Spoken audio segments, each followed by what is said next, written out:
అందరికీ నమస్కారం. మన తెలుగు ఛానల్కి స్వాగతం. మనము గుణితాలను ఈజీ మెథడ్లో నేర్చుకుంటున్నాం కదా. ఇప్పుడు సాగుణితము హాగుణితము ఎలా రాయాలో నేర్చుకుందాం. మీకు ఈజీ పద్ధతిలో నేర్పిస్తాను చూడండి. మనము తలకట్టు దీర్ఘాలు ఫస్ట్ రాసుకుందాం. ఎప్పట్లాగానే తలకట్టు దీర్ఘం, గుడి, గుడి దీర్ఘం, కొమ్ము, కొమ్ము దీర్ఘం, రుత్వం, రుత్నా దీర్ఘం, యత్వం, యతనా దీర్ఘం, ఐత్వం,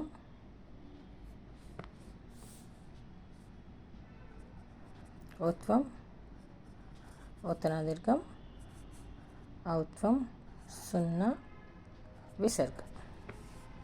ఇవి మనకి గుణిత గుర్తులు కదా. ఈ గుర్తులకి మనము లెటర్స్ ఎలా రాయాలో చూద్దాం. ఆ గుణింతాల్లాగా మారిపోతాయి. ఇప్పుడు ఇది సా లెటర్ కదా, దీనికి తలకట్టు పైన, ఇది సా అలాగా పలుకుతుంది. సాకు దీర్ఘం ఇస్తే సా దీర్ఘం ఇక్కడ పెట్టాలి, పొడుగ్గా రాయాలి. సా దీర్ఘం. సాకు దీర్ఘం ఇస్తే సా, మళ్ళీ సా రాసి గుడి పెట్టాలి. ఇది ఈలాగా పలుకుతుంది, అంటే సి. సా గుడి దీర్ఘం ఇస్తే సి, ఈ గుడి దీర్ఘం పైన పెట్టాలి. ఇది సి అంటే ఈలాగా పలుకుతుంది. సి అంటున్నాం చూడండి. సీసా, సీసం, సీమ రాయాలంటే ఇది యూజ్ చేయాలి. మళ్ళీ సా రాసి తలకట్టు పెట్టాలి.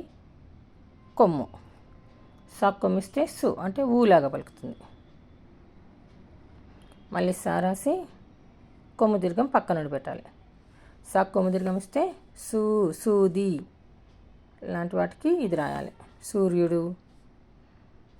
ఇప్పుడు సాకి రుత్వం, తలకట్టు పెట్టి ఎప్పట్లాగానే కింద నుండి లెటర్ కింద నుండి రావాలి. సాకి రుత్వం ఇస్తే సృ, సృజన అలాంటి పేర్లు రాయొచ్చు. సాకి రుత్నా దీర్ఘం ఇస్తే సృ, తలకట్టు పెట్టాలి, రుత్నా దీర్ఘం పెట్టాలి. సృ అని పలకాలి, దీన్ని రూ పలుకుతుంది. తర్వాత సా రాసి ఎత్వం పెట్టాలి. సాకి ఎత్వం ఇస్తే సే, ఏలాగా పలుకుతుంది. సాకి ఎత్తనా దీర్ఘం ఇస్తే సే, సేరు అలాంటి పదాలు రాయొచ్చు. సాకైత్వం ఇస్తే సై, సాకోత్వం ఇస్తే సో, సొగసు, సోదా ఇలాంటి పదాలు రాయొచ్చు. సాకోత్తన దీర్ఘం ఇస్తే సో, సోది, సోకు లాంటి పదాలు.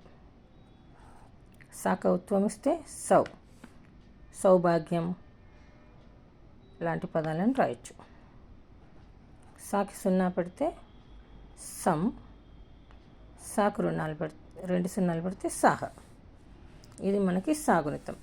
ఇక ఈ లెటరు పొడుగ్గా రాయాలి. సాకు దీర్ఘం, సాకి ఓత్వం, సాకొత్తనా దీర్ఘం, సాకి ఔత్వం. ఈ లెటర్ని మనం పొడుగ్గా రాసి ఈ మధ్యలో నుండి గుర్తులు పెట్టాలి. తర్వాత హాగుణితం. ఇది హార్డ్ అనుకుంటారు, చాలా ఈజీ. చూడండి, నేను నేర్పిస్తాను మీకు. తలకట్టు దీర్ఘం, గుడి, గుడి దీర్ఘం, కొమ్ము, కొమ్ము దీర్ఘం, రూరుత్వం, రూరుతనా దీర్ఘం, ఏయత్వం, ఏయతనా దీర్ఘం, అయైత్వం, ఓవత్వం, ఓవతనా దీర్ఘం, అవౌత్వం, అంసున్న, అహా విసర్గ. ఇప్పుడు వీటిని మనం ఎలా రాయాలో చూద్దాం. హా తెలుసు కదా అందరికీ. శేష, సాహా. హాకి ఇక్కడ తలకట్టు. హా అలాగా పలుకుతుంది సేమ్. హాకు దీర్ఘం ఇస్తే హా, ఇక్కడ కొంచెం ఇలా తోక పెడితే సరిపోతుంది. హా పెంచాలి ఇది. హాకు దీర్ఘం ఇస్తే హా. తర్వాత హీ రాయాలి. హా గుడిస్తే హీ.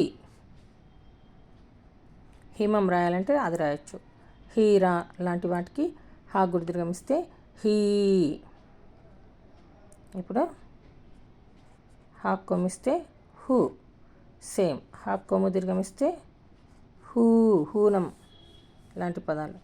హాకి రుత్వం ఇస్తే హురు, హృదయం లాంటి పదాలు. హాకి రుతన దీర్ఘం ఇస్తే హురూ, హాకి ఎత్వం ఇస్తే హే, హాకి ఎత్తన దీర్ఘం ఇస్తే హే, హే రామ్ అంటాం కదా. హాకి ఐత్వం ఇస్తే హై. ఇప్పుడు మీకు ఇంకొకటి, హాకి ఒత్వం ఎలా రాయాలంటే ఇక్కడ పైన వస్తుంటుంది మనకి ప్రింట్అవుట్లు తీసేటప్పుడు, అలా కాకుండా ఇది హాకి ఒత్వం. ఇక్కడ కొమ్ము పెట్టాలి, హాకి ఎత్వం పెట్టాలి, హో అవుతుంది అది. ఇక హాకి ఒత్తన దీర్ఘం కూడా సేమ్ ఇలాగే ఇక్కడ దీర్ఘం పెట్టాలి. ఇది హాకి ఒత్తన దీర్ఘం ఇస్తే హో, ఇది కరెక్ట్. మనకి ప్రింట్అవుట్లో ఈ లెటర్స్ రాకుండా అలా వస్తుంది, అదే రైట్ అనుకుంటారు అందరూ. ఇప్పుడు హాకి ఔత్వం ఇస్తే హౌ ఇక్కడ పెట్టాలి.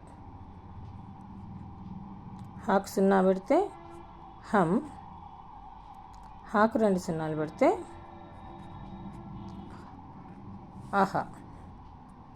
ఈ వీడియో కనుక మీకు నచ్చినట్లయితే లైక్ చేయండి, షేర్ చేయండి, సబ్స్క్రైబ్ చేయండి. ధన్యవాదాలు.